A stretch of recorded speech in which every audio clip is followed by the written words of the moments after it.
Dear brothers and sisters in Jesus Christ, as we enter into the 23rd Sunday Ordinary, today's theme is the cost of discipleship. So, before ever we look into the gospel passage, we shall have briefly about first reading and second reading. Today we have first reading from the book of wisdom. It has many questions to be asked, and one of the main questions is to related to knowing God's intentions. Who can know God's counsel, and who can conceive what the Lord intends? The answer is very easy: no, or no one, because our mind is limited to know God. God has created us to know Him, to love Him. So, our human weakness is to know everything, whatever God is created in this world, even the heavenly things. This is an impossible thing to be grasped on this earth. So, when we come to the second reading is letter to the letter of St. Paul to the Philemon, which is very shortest of all his letters. It is a personal letter to Philemon. Philemon was a wealthy, eminent, and charitable owner and one of the early Christian communities of his time. Being a wealthy man, he must have had many slaves under him. So one of them was Onesimus. So in this letter, Paul considers Onesimus as a slave because he was uh, he was a slave under Philemon. When I went through the commentaries, he was said to be a stolen something, or he was considered he has damaged something.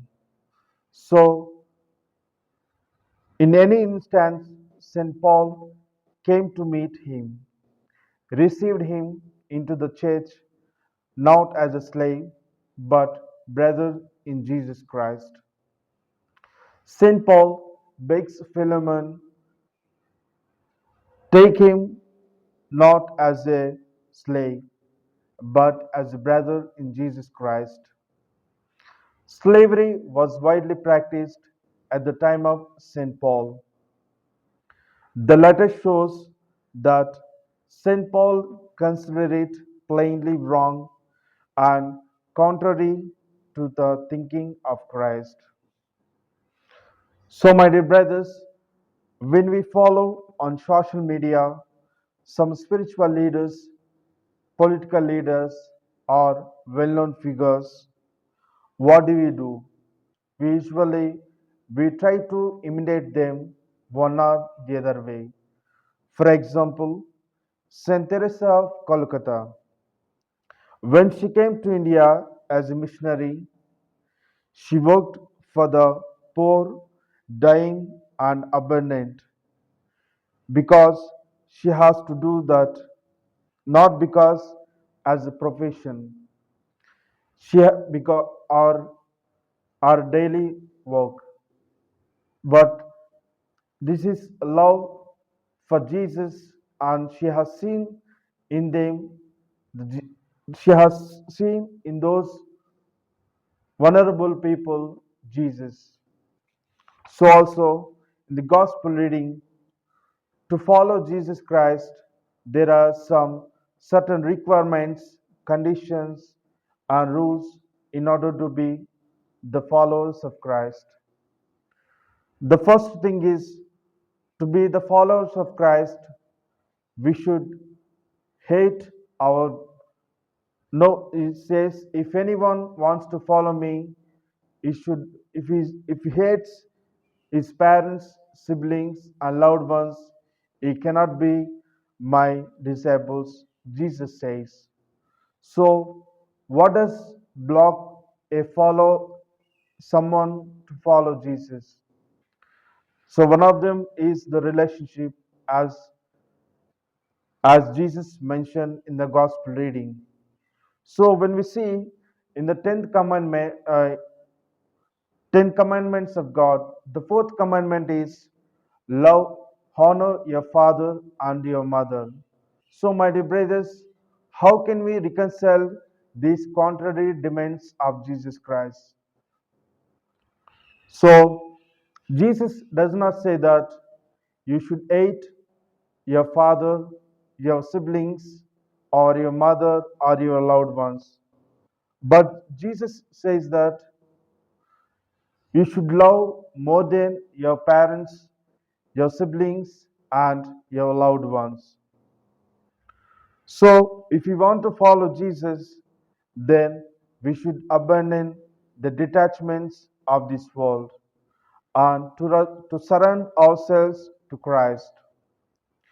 In order to make it clear, Jesus gives us two parables in today's gospel.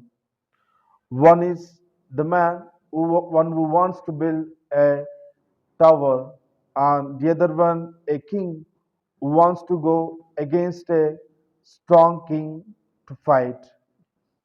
So, if these both, if they don't sit and count the cost, it is one will be ended up in battlefield and the other will be ended up in the society by getting humiliation from the other people.